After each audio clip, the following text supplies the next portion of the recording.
매우 추운 토요일을 함께 맞이하고 있지요. 1월 9일 토요일에 함께 나눌 하나님 말씀은 요한일서 5장 13절로부터 21절 말씀입니다.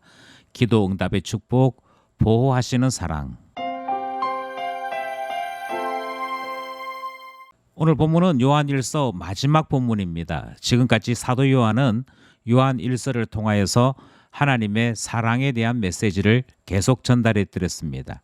하나님의 사랑이 어떠한 것인지를 여러 측면에서 전달했다면 오늘 이 마지막 본문에서는 하나님의 사랑 안에 있는 사람들이 두려움의 문제, 그리고 죄로 넘어진 형제들에 대한 문제까지 이 민감한 문제를 중심으로 지금까지 전했던 말씀을 대입시켜 정리하고 있는 것이 오늘 본문 말씀입니다. 본문을 통해 요한 1서의 마지막 메시지를 함께 나누도록 하겠습니다.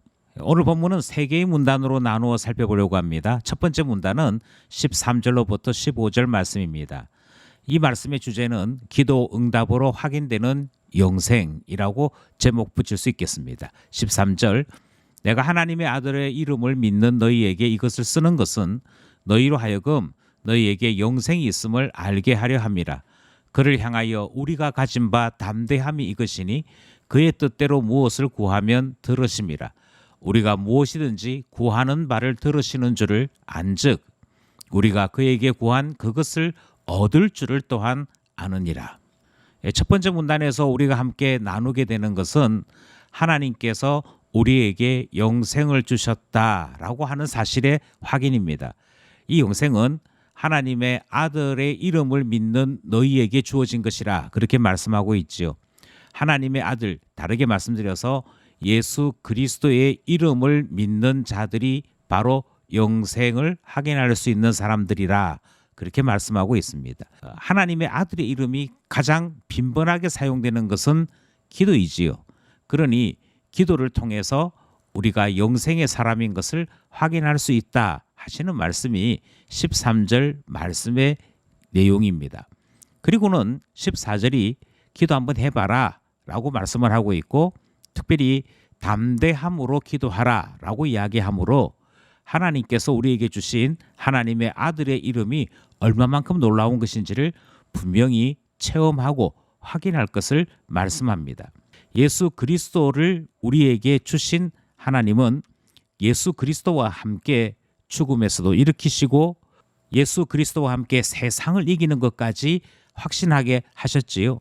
그러니 예수 그리스도 안에 있는 사람들이 바로 하나님의 자녀된 영생의 사람인 것을 우리는 분명히 깨달아야 하는 것입니다. 머리의 문제가 아니고요. 실제로 경험하고 실제로 확신해야 되는 이 체험의 문제, 그것을 다시금 이야기하는 것이죠. 그래서 기도하라고 얘기합니다. 기도할 때 우리 마음속에 예수 그리스도의 이름으로 말미암아 누리는 담대함이 있다면, 그리고 그것을 통해 예수님 안에 있고 보니 우리에게 영생을 주셨고 응답해 주시는구나, 그것이 체험되어지고 나면 두려움은 떠나고 담대한 사람 되는 것이라 그렇게 말씀하는 것이죠. 그래서 강조되는 것이 있습니다. 기도해봐라. 기도 응답을 경험해 볼 때 너가 영생의 사람인 것을 분명히 알게 될 것이라. 첫 번째 문단의 내용입니다. 두 번째 문단은 16절, 17절입니다. 16절, 17절도 기도에 대한 말씀이지요. 우리 본문 말씀을 읽도록 하겠습니다. 16절입니다. 누구든지 형제가 사망에 이르지 아니하는 죄 범하는 것을 보거든 구하라. 그리하면 사망에 이르지 아니하는 범죄자들을 위하여 그에게 생명을 주시리라. 사망에 이르는 죄가 있으니 이에 관하여 나는 구하라 하지 않노라. 모든 불의가 죄로 돼 사망에 이르지 아니하는 죄도 있도다. 두 번째 문단에서 우리가 먼저 확인해야 될 것은 죄는 죄인데 구분이 되더라 하는 것을 먼저 확인하게 되죠. 어떻게 구분이 되는가 하니 사망에 이르지 아니하는 죄가 있고 사망에 이르는 죄가 있다. 그렇게 구분을 하십니다. 사망에 이르지 아니하는 죄란 예수 그리스도를 믿지만 여전히 연약해서 자주 실수하고 연약함으로 말미암아 일어나는 범죄, 그것을 행하는 형제들에 대한 이야기인 것이죠. 반면에 사망에 이르는 죄는 예수 그리스도를 부인하고 예수 그리스도를 믿지 아니할 뿐 아니라 자기 자신을 우상으로 삼아 끝까지 자기 힘으로 세상을 살아보려고 하는 자들이 사망에 이르는 죄에 속한 사람들이라 그렇게 말씀드릴 수 있습니다. 이처럼 구분이 됩니다. 이 구분이 왜 그렇게도 중요하냐면 많은 형제들 가운데에는 연약해서 자꾸만 범죄하는 사람이 있더라 하는 것이죠. 그랬을 때 우리는 어떻게 해야 될 것인가 하는 문제가 등장을 합니다. 이때도 역시 마찬가지로 하나님의 사랑을 확인해야 한다. 그것이 요한 1서가 우리에게 주는 교훈의 말씀입니다. 누구든지 형제 가운데 사망에 이르지 아니하는 죄를 범하는 형제를 보거든, 다르게 말씀드려서 연약해서 자주 넘어지는 형제들을 보거든 포기하지 말고 그를 하나님께 다시금 맡겨보라 하시는 말씀이 둘째 문단의 내용이죠. 그러면 주님께서 그에게 생명을 주신다라고 말씀하고 있습니다. 그에게 생명을 주신다는 말은 예수 그리스도께서 하신 것처럼 그도 따라 행하는 사람까지 주님이 성장시켜 주실 것을 다 포함하여 말씀하는 내용이지요. 그러니 예수 그리스도 안에 있는 온전함, 그의 사랑을 온전히 실천하게 되는 데까지 주님께서 응답해 주실 것을 말씀하는 것입니다. 이것이 그냥 주어지는 것은 아니고 구하라 하는 말씀처럼 기도할 때 일어나는 일인 것 또한 우리에게 말씀하여 주시지요. 따라서 연약한 형제들에 대해서 낙심하고 낙담할 것이 아니라 온전하신 하나님의 사랑을 확신하여 이 형제를 양육시켜 주십시오. 길러 주십시오. 이 형제에게 예수 그리스도의 형상에 이르기까지 우리 하나님 붙잡아 주십시오. 기도할 때 이 놀라운 하나님의 사랑을 체험하게 된다 하는 말씀인 것입니다. 여기서 우리는 기도의 중요성을 다시 한번 깨닫게 된과 동시에 죄는 두 가지구나. 사망에 이르는 죄도 있구나라고 하는 것도 확인하게 되는 것입니다. 사도 요한을 사랑의 제자라고 부르지요. 그럼에도 불구하고 아무리 사랑의 제자라 할지라도 사망에 이르는 죄에 대하여서는 기도하지 말아라 라고 말씀하시는 것을 확인하게 됩니다. 이 구분은 대단히 중요합니다. 이것부터 구분되지 않으면 우리는 헛된 것을 사랑이라는 이름으로 애쓰게 돼 있거든요. 모든 불의가 죄지만 사망에 이르지 아니하는 죄도 있다.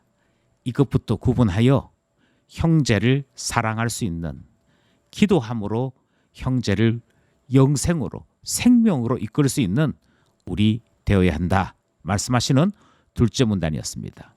마지막 셋째 문단은 18절로부터 21절 말씀입니다. 18절 하나님께로부터 난 자는 다 범죄하지 아니하는 줄을 우리가 아노라. 하나님께로부터 나신 자가 그를 지키심에 악한 자가 그를 만지지도 못하느니라. 또 아는 것은 우리는 하나님께 속하고 온 세상은 악한 자 안에 처한 것이며, 또 아는 것은 하나님의 아들이 이르러 우리에게 지각을 주사 우리로 참된 자를 알게 하신 것과 또한 우리가 참된 자 곧 그의 아들 예수 그리스도 안에 있는 것이니 그는 참 하나님이시요 영생이시라. 자녀들아 너희 자신을 지켜 우상에게서 멀리하라. 마지막 문단에서 계속 강조하는 것은 하나님께로부터 난 자에 대한 말씀이죠. 누가 하나님께로부터 났고 하나님께로부터 난 것은 얼마만큼 중요한 것인지를 18절에서부터 시작해서 매 절마다 강조하고 있습니다. 먼저 하나님께로부터 난 사람은 죄 범하지 않는다라고 말씀하고 있습니다. 범죄하지 아니하는 줄을 우리가 다 안다 이렇게 말씀하고 있는 것이고요. 이유가 무엇인가 하니 하나님께로부터 난 자는 하나님의 은혜로 하나님의 권능으로 이 세상 삶을 시작하게 된 것이므로 하나님께서 그를 지키신다. 다르게 말씀드리면 하나님 책임져 주신다라고 말씀하고 있는 것입니다. 하나님께서 우리를 지키심에 죄를 범하지 않는다라고 말씀한다는 것이지요. 외부로부터의 침입이 아니라 우리 스스로가 죄에 대하여 다가서지 않는 경건함을 누리게 되는 것, 그것이 하나님께로부터 난 자들의 모습으로 소개되고 있습니다. 한 걸음 더 나가서 18절은 악한 자가 그에게 손도 대지 못한다라고 말씀을 하지요. 결국 하나님께로부터 난 자들에게는 경건이 있고 거룩한 삶이 있고 삶 속에서 드러나는 신앙 있음에 대한 표식이 나타나는 것을 확인할 수 있습니다. 이처럼 하나님께로부터 난 자들은 뚜렷하게 구별이 됩니다. 그럼 여기서 한 가지 고민이 생기는 것이죠. 우리는 아직까지 거기에 이르지 못했는데 그러면 우리는 하나님께로부터 난 자가 아닌가? 그렇게 염려하실 수 있습니다만 여기에서의 말씀은 하나님께로부터 난 자들이 최종적으로 여기에 이른다라는 말씀인 것이고, 따라서 하나님께로부터 난 자들은 연약할 수 있고 넘어질 수 있는 단계가 있으나 그 모든 단계를 지나서 마침내는 여기까지 이르게 된다. 그리고 이것이 하나님께로 난 자들이 하나님 안에서 온전함을 누리는 바로 그 과정까지, 그 목표까지 이르게 됨을 말씀하는 것이지요. 19절은 이것을 좀 더 다르게 표현합니다. 그래서 어떻게 표현하냐면 우리는 하나님께 속하였다 이렇게 표현하지요. 하나님께로부터 났다는 것이나 우리는 하나님께 속해 있는 자입니다 라고 하는 말은 같은 말입니다. 그리고 동시에 하나님께 속해 있지 아니한 나머지 사람들은 세상에 속해 있다. 이 구분 또한 요한 1서가 우리에게 계속 가르치고 있는 바입니다. 세상에 속하면 어찌 되느냐? 세상을 따라 살게 되어 있고요. 세상을 따라 살게 되어 있으면 자연스럽게 죄범한 악한 자가 될 수밖에 없음을 19절이 분명하게 구분합니다. 20절 말씀에 우리가 또 아는 것이 있다고 얘기합니다. 그것은 우리가 하나님의 사랑을 예수 그리스도 통하여 배운다라고 말씀을 드렸지요. 그래서 하나님 안에 있는 자들은 예수 그리스도에 대한 분명한 지각이 있다. 다르게 말씀드려서 그 사랑을 깨닫고 그 사랑에 대하여 깊이 체감함이 있는 그런 사람이 된다 말씀을 하고 있습니다. 예수 그리스도를 알면 알수록 일어나는 일은 예수 그리스도 닮기를 원하는 일이 있다라고 하는 것은 앞서 이미 증거되었습니다. 따라서 참된 자, 다르게 얘기해서 우리에게 있는 가장 온전하신 예수 그리스도를 아는 그 일이 하나님의 사랑을 받은 자들에게는 당연히 일어나게 되는데, 그 예수 그리스도를 통하여 우리는 하나님의 사랑을 알 뿐 아니라 예수 그리스도가 참 하나님이시요 생명을 주시는 영생이신 것을 확인하게 된다 하는 것이지요. 따라서 이 말씀은 하나님께 속한 자들이 결코 이단이나 거짓 사상에 넘어갈 수 없다라고 말씀합니다. 예수 그리스도를 아는 지각이 하나님 안에 있는 사람들에게는 주어지기 때문이죠. 그래서 결론이 이렇습니다. 21절이 바로 그 사랑을 입은 자들은 그 사랑을 확신하여서 예수 그리스도를 깊이 배우며 우상에게서, 시험에게서, 죄에서 떠나라, 멀리하라 하시는 말씀으로 요한 1서 말씀이 끝을 맺습니다. 하나님 사랑 알아야 한다. 하나님 사랑 안에 있어야 한다. 하나님 사랑 안에서 온전함을 입어라. 지금까지 우리가 들었던 요한 1서 말씀이었습니다. 오늘도 말씀을 붙잡고 기도 제목 함께 나누고자 합니다. 먼저 기도하는 하나님 자녀 되게 하소서. 이 기도 제목을 함께 나누게 되는 것이지요.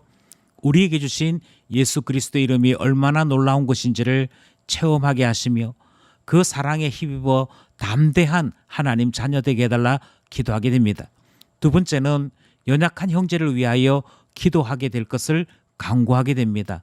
한 사람 한 사람 친히 만나주시고 변화를 일으켜 온전한 하나님의 사람으로 길러주시는 분은 우리 하나님이십니다. 형제가 여전히 미약한 가운데 있는 것은 어쩌면 그 형제를 위하여 하나님 앞에 기도하지 못한 우리 공동체의 문제일지도 모르는 것이지요. 우리 교회가 형제를 위하여 기도하는 교회 되도록 주님 앞에 다시 기도 제목으로 붙잡고 기도하게 되는 것입니다. 마지막으로 우리를 하나님께 속한 자로 붙잡아 달라 기도하게 됩니다. 죄에서 떠날 뿐 아니라 예수 그리스도를 깊이 아는 자로 이끌어 주시는 것은 오직 하나님께 속한 자들에게 주신 은혜였습니다. 하나님을 고백하며 영생을 누리는 신자 될 수 있도록 주님, 우리를 하나님 자녀로 붙잡아 주십시오 기도하게 되는 것이지요. 오늘도 말씀과 기도로 하나님 앞에 살아가는 우리 모두 되기를 원합니다.